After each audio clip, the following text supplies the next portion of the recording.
প্রতি বছর পুরো বিশ্বে আমরা হলো বছরে 2বার গ্লোবাল ক্লাইমেট স্ট্রাইক করে থাকি। এই দিন হলো পুরো বিশ্বে সবাই একত্রিত হয়ে এই যেটা হলো আমাদের ফ্রাইডেটা আছে, এটাকে হলো আমরা ফিউচারের জন্য আমরা বলতে গেলে উৎসর্গ করি। আমরা দেখছি যে জলবায়ুর পরিবর্তন হচ্ছে, আর এই জলবায়ু পরিবর্তনের কারণের জন্য আমরা মানুষরাই দায়ী। জলবায়ুর সাথে যে অবিচারটা হচ্ছে সেটার জন্য আমরা দায়ী। যেহেতু আমরা দায়ী, যারা হলো অবিচার করছে অবশ্যই তাদেরকে সুবিচার নিয়ে আসতে হবে। এই সুবিচার আনার জন্যই আমরা সবাই একত্রিত হয়েছি গ্লোবাল ক্লাইমেট স্ট্রাইক করার জন্য। স্ট্রাইক করার মাধ্যমে আমরা হলো নিজেরা সচেতন হব এবং হলো অন্যকে সচেতন করব, এবং তারাও যাতে জলবায়ুর সাথে অবিচার করা বন্ধ করে আমরা হলো এটা নিশ্চিত করার চেষ্টা করব। তো বাংলাদেশে কোন কোন কারণগুলোর কারণে জলবায়ুটা পরিবর্তন হচ্ছে বলে আপনি মনে করেন? আর আমার চোখে পড়তেছে কোন কোন কারণগুলো বেশিরভাগ? আচ্ছা, বাংলাদেশ কিন্তু জলবায়ু পরিবর্তনের জন্য সরাসরি কিন্তু দায়ী না। উন্নত বিশ্বগুলো জলবায়ু পরিবর্তনের জন্য সরাসরি দায়ী, কিন্তু এর প্রভাবগুলো পড়ছে আমরা হলাম যেসব দেশ নিম্ন আয়ের দেশ এবং নিচু অঞ্চলে আছি তারা কিন্তু প্রভাবিত হচ্ছে। জলবায়ু পরিবর্তনের কারণে, গ্লোবাল ওয়ার্মিংয়ের কারণে হিমবাহের গিয়ে বরফগুলো গলে যাচ্ছে, যে কারণে সমুদ্র পৃষ্ঠের উচ্চতা বৃদ্ধি পাচ্ছে, যে কারণে প্রতি বছর বাংলাদেশে আমরা বন্যার সম্মুখীন হচ্ছি। সেই বন্যাটা খুবই ভয়াবহভাবে হচ্ছে।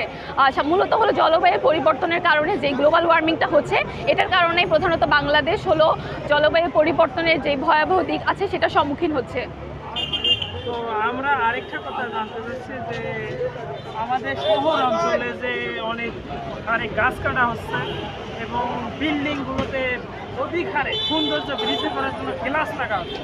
এই গ্লাসের কারণে কিন্তু আমাদের শহরে কতটুকু প্রভাব পড়তেছে এই আবহাওয়াটা বা এই বর্তমান পরিস্থিতি?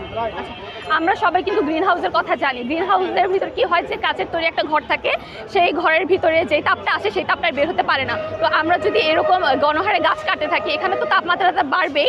এছাড়া এই যে আমরা যে আমাদের বিল্ডিংগুলো সৌন্দর্য বৃদ্ধির জন্য যে গাছ লাগাচ্ছি, এর কারণে যে গরমটা আসছে সেটা কিন্তু আবার ফিরে চলে যেতে পারছে না, যে কারণে আমাদের বৈশ্বিক যে তাপমাত্রা আসছে সেটা বেড়ে যাচ্ছে।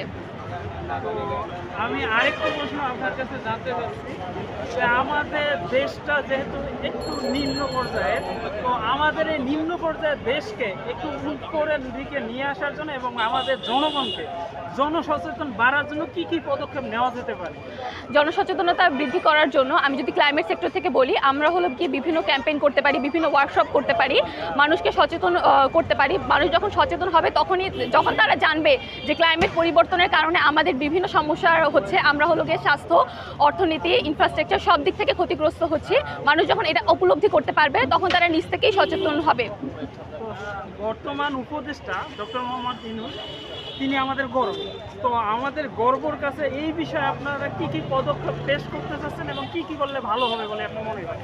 আচ্ছা স্যার, ডক্টর মোহাম্মদ ইউনূসের কাছে আমরা দাবি জানাতে চাচ্ছি যে যারা উন্নত বিশ্ব আছে তাদের যাতে ফসিল ফাইন্যান্সটা বন্ধ করা হয়, কারণ ফসিল ফুয়েলের ব্যবহারের কারণেই কিন্তু এই জলবায়ু পরিবর্তনটা প্রধানত হচ্ছে। তো যদি ফসিল ফাইন্যান্সটা বন্ধ করে দেওয়া হয় তাহলে কিন্তু তারা ফসিল ফুয়েল নিয়ে কাজ করতে পারবে না। এর ফলে আমরা আশা করছি যে জলবায়ু পরিবর্তনের এই প্রভাবটা একদম হঠাৎ করে তো পরিবর্তন হবে না, কিন্তু এটা আস্তে আস্তে কমে আসবে। সেই সাথে আমাদেরকে গাছ লাগাতে হবে। আমরা কিন্তু শুধু গাছ গণহারে লাগালেই হবে না, আমাদেরকে অবশ্যই এটা জেনে নিতে হবে যে কোন মাটিতে কোন গাছটা ভালো এবং বেশি টিকে থাকতেছে, এবং কোন গাছ কার্বন ডাইঅক্সাইড এবং গ্রিন হাউস ইফেক্টের সাথে জড়িত গ্যাসগুলোকে কনজার্ভ গ্রহণ করতে পারছে, সেই গাছগুলো আমাদেরকে লাগাতে হবে। আচ্ছা, ঠিক আছে। আমার